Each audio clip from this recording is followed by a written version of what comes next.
সুপ্রিয় দর্শক, আমি সাইফুল ইসলাম আপনাদের সবাইকে স্বাগত জানাচ্ছি নিউজ 24-এর বিশেষ সাক্ষাৎকার অনুষ্ঠানে। আমাদের সঙ্গে আজ অতিথি হিসেবে আছেন বিএনপির স্থায়ী কমিটির সদস্য জনাব সালাউদ্দিন আহমেদ। জনাব সালাউদ্দিন আহমেদ, আপনাকে স্বাগত। আপনি অত্যন্ত ব্যস্ততার মধ্যে আমাদের সময় দিয়েছেন, সেজন্য আপনাকে অসংখ্য ধন্যবাদ। আমরা জানি ইতিমধ্যেই গত শনিবার আপনাদেরকে জাতীয় ঐকমত্য কমিশনের পক্ষ থেকে জুলাই সনদের খসড়া দেওয়া হয়েছে। সেই খসড়ার মধ্যে 8টি অঙ্গীকার রয়েছে। তো এই বিষয়ে আপনার একটি সংক্ষিপ্ত মূল্যায়ন জানতে চাই। ধন্যবাদ। তা আমরা কয়েকদিন আগে যে জুলাই জাতীয় সনদের খসড়া পেয়েছি, সেখানে একটা অঙ্গীকার নামা হিসাবে 2টা পৃষ্ঠা আছে, এখানে 8টা দফা আছে, ভূমিকা আছে 2টা প্যারাগ্রাফ। তো এখানে আমাদের দফা 1, 2, 3, 4 নিয়ে প্রশ্ন আছে এবং ভূমিকা নিয়ে প্রশ্ন আছে। 5, 6, 7, 8 নিয়ে কোনো প্রশ্ন নাই তেমন। আমরা যে সমস্ত বিষয়ে একমত হব, জাতীয় ঐকমত্য প্রতিষ্ঠা হবে, সেখানে যে বিষয়গুলো সংবিধান সম্পর্কিত আসবে, সংশোধনী সংক্রান্ত আসবে, সেটা পরবর্তী জাতীয় সংসদেই সেটা সংশোধিত হবে, গৃহীত হবে। সেটা আইনি প্রক্রিয়া, বৈধ প্রক্রিয়া, সাংবিধানিক প্রক্রিয়া।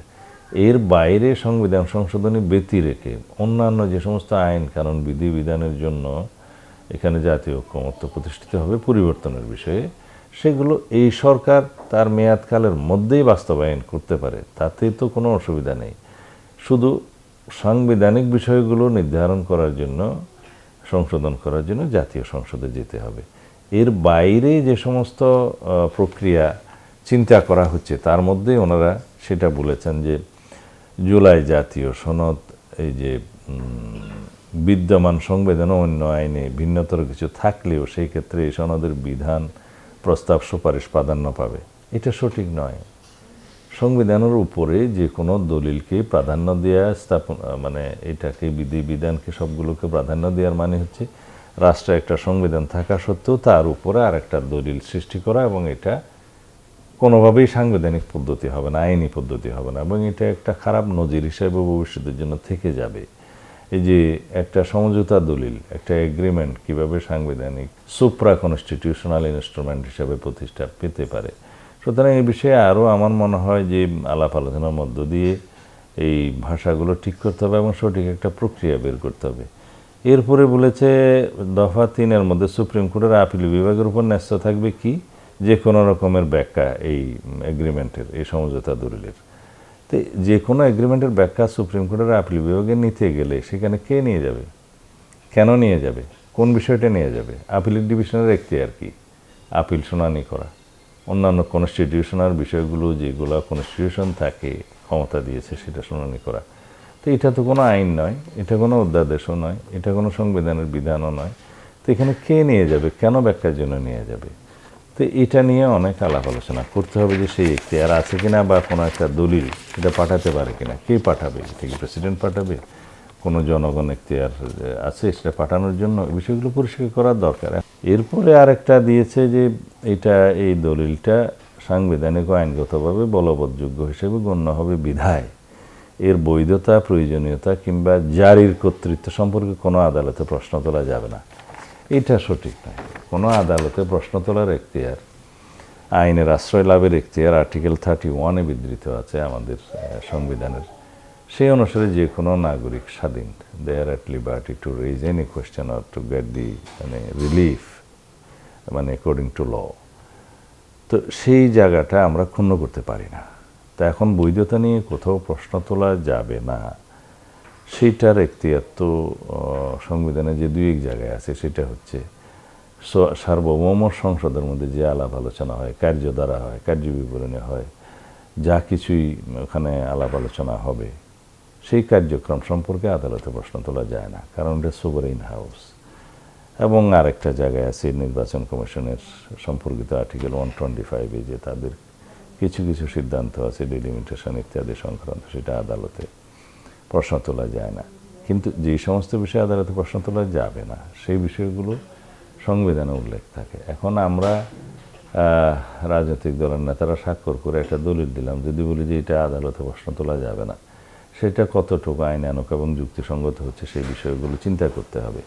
তবে আমি বিশ্বাস করি, আমাদের প্রত্যাশাও আছে, আমরা আশাবাদী মানুষ, যে আমরা একটা এই দলিল জুলাই জাতীয় সনদ প্রণয়ন করতে পারবো, যেটা প্রণীত হয়েছে স্বাক্ষর করতে পারবো, বাস্তবায়ন করতে পারবো, সেটার আইনি বৈধ এবং সাংবিধানিক প্রক্রিয়া নিয়ে আলাপ আলোচনার মধ্য দিয়ে আমরা একটা সিদ্ধান্ত উপনীত হতে পারবো। আপনার যে বক্তব্যে বুঝতে পারলাম যে অনেকগুলো বিষয়ে অসঙ্গতি আছে এবং বিএনপির দ্বিমত আছে। তো সেই বিষয়গুলো যদি আপনারা পরবর্তী মিটিংয়ে প্রস্তাবগুলো সংশোধন করার জন্য আপনাদের পক্ষ থেকে নিশ্চয়ই সুপারিশ যাবে, সেটা যদি জাতীয় ঐকমত্য কমিশন যদি না মানে সেই ক্ষেত্রে আপনাদের অবস্থান কি হবে? এখানে 84টা বিষয়ে প্রতিশ্রুতির বিষয় দেয়া হয়েছে, যেগুলো ঐকমত্য হয়েছে। সেখানে হয়তো কিছু শব্দগত ভাষাগত হয়তো অসামঞ্জস্যতা আছে, সেটা আমরা মতামত দিয়ে দেবো, ঠিক করে দেবো। আর কিছু বিষয়ে নোট অফ ডিসেন্ট দেওয়া হয়েছে, সেই ডিসেন্টগুলো যা সঠিকভাবে উল্লেখিত কোথাও কোথাও হয়নি, সেটা হয়তো হতেই পারে, সেটা তাদের দলিল প্রণয়নের সময় এত বড় দলিল কিছু কিছু ভুল ত্রুটি থাকতে পারে, সেটা আমরা সংশোধন করে দেবো। সেটা বড় বিষয় নয়, তবে কয়েকটি বিষয়ে আলাপ আলোচনা হয়নি, ঐকমত্য হয়নি, সেরকম কিছু বিষয় এখানে অন্তর্ভুক্ত করা হয়েছে, সেটা আমরা পরিষ্কার করব। আর নোট অফ ডিসেন্ট দিয়ে যেগুলো ঐকমত্য করা একমত হয়েছে আমরা বা অন্য কেউ নোট অফ ডিসেন্ট দিয়েছে, সেগুলোর বিষয়টা এরকম। যেমন আর্টিকেল 70-তে বলা আছে যে 2টা বিষয়ে এমপিরা স্বাধীন থাকবেন না, দলের পক্ষে থাকতে হবে, সেটা অর্থ বিল এবং আস্থা বিল। কিন্তু আমরা বলেছি 4টা বিষয়ে স্বাধীন থাকবে না, তার মধ্যে বাকি 2টা কি? সংবিধান সংশোধনের বিল এবং জাতীয় নিরাপত্তা উইদিন ব্র্যাকেট যুদ্ধ পরিস্থিতি হলে এমপিরা দলের পক্ষে থাকতে হবে, স্বাধীন থাকবে না। এছাড়া বাকিগুলোতে তারা স্বাধীন থাকবেন। তো এইখানে নোট অফ ডিসেন্ট কেউ 1টাতে দিয়েছে, কেউ 2টাতে দিয়েছে, এইভাবে সেটার অর্থ দাঁড়ায় যে আমরা ইশতেহারে, নির্বাচনের ইশতেহারে এগুলো উল্লেখ করার পরে জনগণ যদি আমাদেরকে ম্যান্ডেট দেয়, তাহলে পরে আমরা আমাদের মতো করে আমাদের প্রস্তাব অনুসারে সেটা বাস্তবায়ন করব। এখানে তারাও এগ্রিড, আমরাও এগ্রিড। এখানে এটাকেই বলা হচ্ছে নোট অফ ডিসেন্ট। তো সেটা কঠিন কিছু হবে না, কিন্তু এই অঙ্গীকারের অংশে যে বিষয়গুলো আলাপ করলাম, এগুলো নিয়ে ব্যাপক আলাপ আলোচনার প্রয়োজন আছে। কিছু কিছু রাজনৈতিক দল বলার চেষ্টা করে যে বিএনপি যদি ক্ষমতায় আসে তাহলে তারা জুলাই সনদ হয়তো বা বাস্তবায়ন করবে না। আসলে কি বিএনপি যদি রাষ্ট্র ক্ষমতায় যায় জুলাই সনদগুলো বাস্তবায়ন করবে কিনা? এটার প্রশ্ন তোলাই সঠিক হচ্ছে না। বিএনপির রাজনৈতিক ইতিহাস হচ্ছে সংস্কারের ইতিহাস, প্রতিশ্রুতি বাস্তবায়নের ইতিহাস। দেশনেত্রী বেগম খালেদা জিয়া 1991 সালের সরকারে আসার পরে সংসদীয় পদ্ধতির সরকার প্রবর্তন করেছেন প্রতিশ্রুতি অনুযায়ী, এবং 1996 সালে জাতির দাবি অনুসারে কেয়ারটেকার সরকার প্রবর্তন করেছেন। এর আগে 1979 সালে শহীদ রাষ্ট্রপতি জিয়াউর রহমান বাকশাল বিলুপ্ত করে বহুদলীয় গণতন্ত্র প্রবর্তন করেছেন এবং বিচার বিভাগের স্বাধীনতা সহ প্রেসের ফ্রিডম নিশ্চিত করেছেন, সুপ্রিম জুডিশিয়াল কাউন্সিল প্রতিষ্ঠিত করেছেন। এগুলো বিএনপির ইতিহাস। সুতরাং বিএনপিকে যদি প্রশ্ন করা হয় এই প্রতিশ্রুতি বাস্তবায়ন করবে কিনা, সেটা আমার মনে হয় সঠিক প্রশ্ন হবে না। তাছাড়া আমাদের নিজেদেরই যে এজেন্ডা আছে 31 দফা সংস্কার প্রস্তাব, সেই সংস্কার প্রস্তাব আমরা কখন দিয়েছি? এই সরকার গঠিত হওয়ার আরও 1-1.5 বছর আগে জনগণের সামনে। এটা আমাদের অঙ্গীকার। আজকে 31 দফার সংস্কার প্রস্তাব বাংলাদেশের ঘরে ঘরে আমরা পৌঁছিয়ে দিয়েছি, এবং আমাদের এই 31 দফা সংস্কার প্রস্তাব এই সাম্প্রতিক রাজনৈতিক ইতিহাসে একটা মহাকাব্যে পরিণত হয়েছে। তো সুতরাং সংস্কার আমাদের প্রাণের দাবি, আমরা এই সংস্কারের প্রবক্তা। আমরা এই সংস্কার বাস্তবায়ন করব না, এটা হতে পারে না। আপনার কথা আমরা আরও শুনবো। আমরা একটু ছোট্ট বিরতি নিচ্ছি। প্রিয় দর্শক, এ পর্যায়ে নিচ্ছি ছোট্ট একটা বিরতি, ফিরছি একটু পরেই, আমাদের সঙ্গেই থাকুন।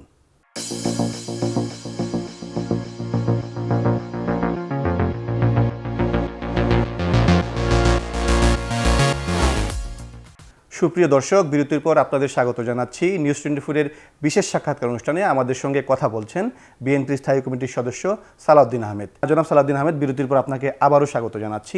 আমরা এই পর্যায়ে একটু কথা বলতে চাই আগামী নির্বাচন নিয়ে।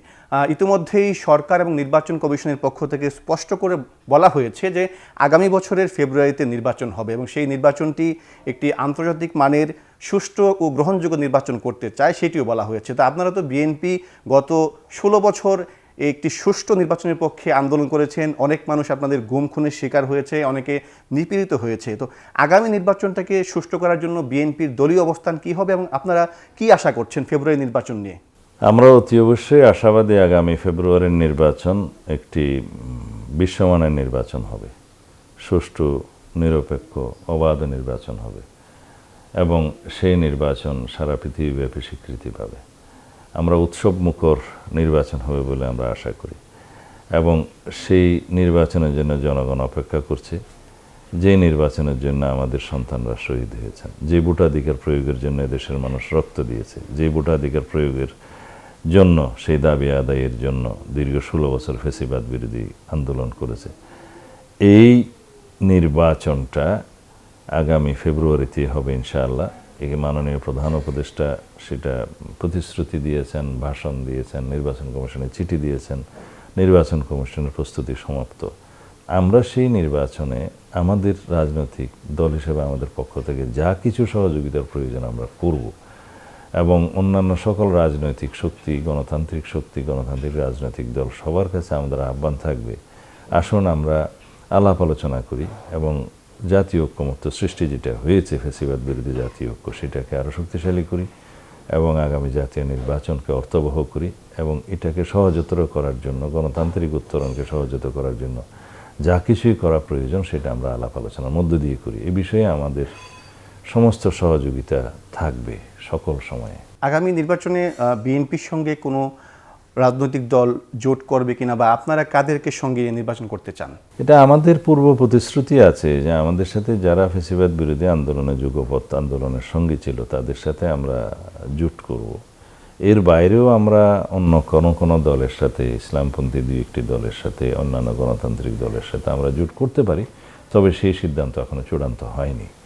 আমরা জাতির মধ্যে একটা ঐক্য সৃষ্টি করতে চাই, যে ঐক্যটার মধ্য দিয়ে আমরা জাতিকে এগিয়ে নিয়ে যেতে পারবো। এখানে আমরা কোনো বিভক্তি চাই না। নির্বাচনের সময় হয়তো সাময়িকভাবে মনে হবে বিভিন্ন দল বিভিন্ন দলের বিরুদ্ধে ভোট করবে, এটা নিয়ম গণতন্ত্রে, কিন্তু গণতন্ত্রের প্রশ্নে সবাই আমরা ঐক্যবদ্ধ থাকব।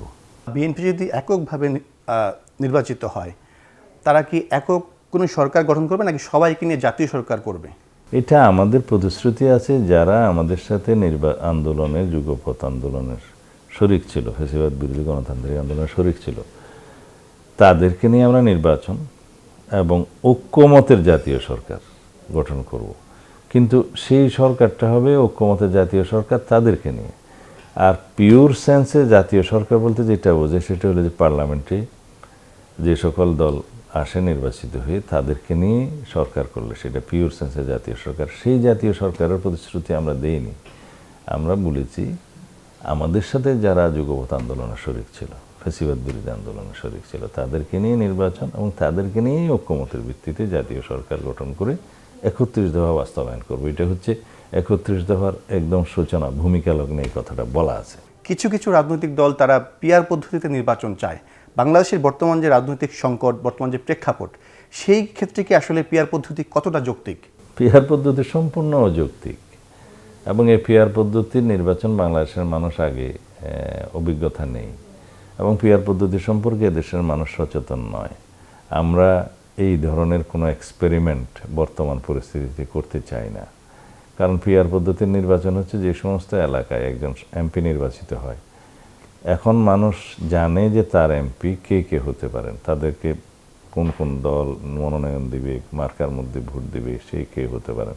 কিন্তু পিআর পদ্ধতিতে কে নির্বাচিত হয়ে আসবে, কোন এলাকার মানুষ কোন এলাকায় যে প্রতিনিধিত্ব করবে এর কোনো ঠিক নেই।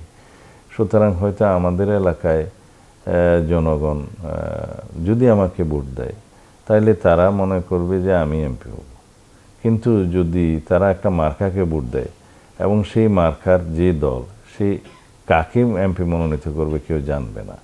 তো অনেকে সেটা ফান করে বলে যে ভোট দিলাম স্বপনকে, এমপি পেলাম বাবুলকে, এরকম হবে। আর তাছাড়া কোন এলাকার মানুষ কোন জায়গায় গিয়ে প্রতিনিধিত্ব করবে সেটা ঠিক নেই। এখানে একটা উল্লেখযোগ্য বিষয় হচ্ছে যে সমস্ত দেশে এমপিদের শুধু আইন প্রণয়নের ক্ষমতা ছাড়া, কর্ম ছাড়া অন্য কোনো বিষয়ে মনোযোগ দিতে হয় না, সে সমস্ত দেশে স্থানীয় সরকার ব্যবস্থা খুবই শক্তিশালী। জনগণ তখন এমপিকে তার কাজের জন্য, উন্নয়নের জন্য, অন্যান্য সেবার জন্য, সার্ভিসের জন্য এমপির কাছে যেতে হয় না, তখন স্থানীয় সরকারের কাছে যেতে হয়। এবং সেই স্থানীয় সরকার ব্যবস্থা যেখানে অত্যন্ত শক্তিশালী, সেখানে কোনো কোনো দেশে এই পদ্ধতি থাকতে পারে।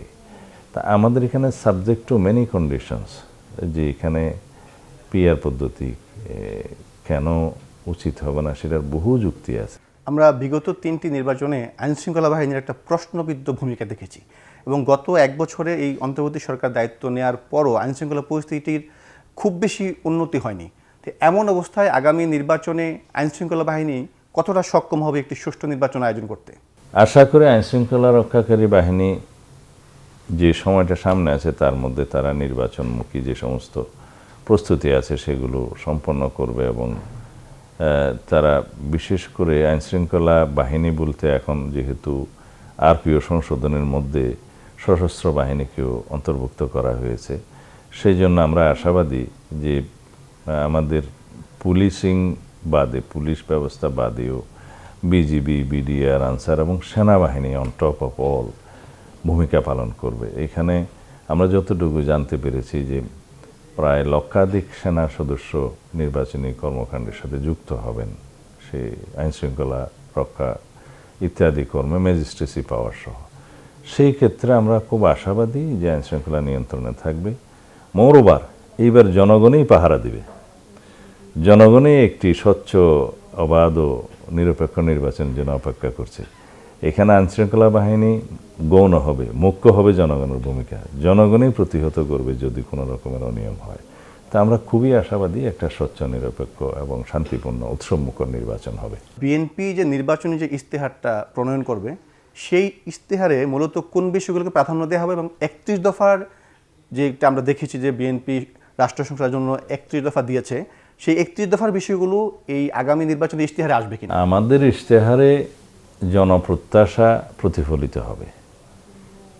জুলাই গণ অভ্যুত্থানের 2024-এর ছাত্র গণ অভ্যুত্থানের সমস্ত আকাঙ্ক্ষাকে ধারণ করা হবে, জনগণের প্রত্যাশাকে ধারণ করা হবে।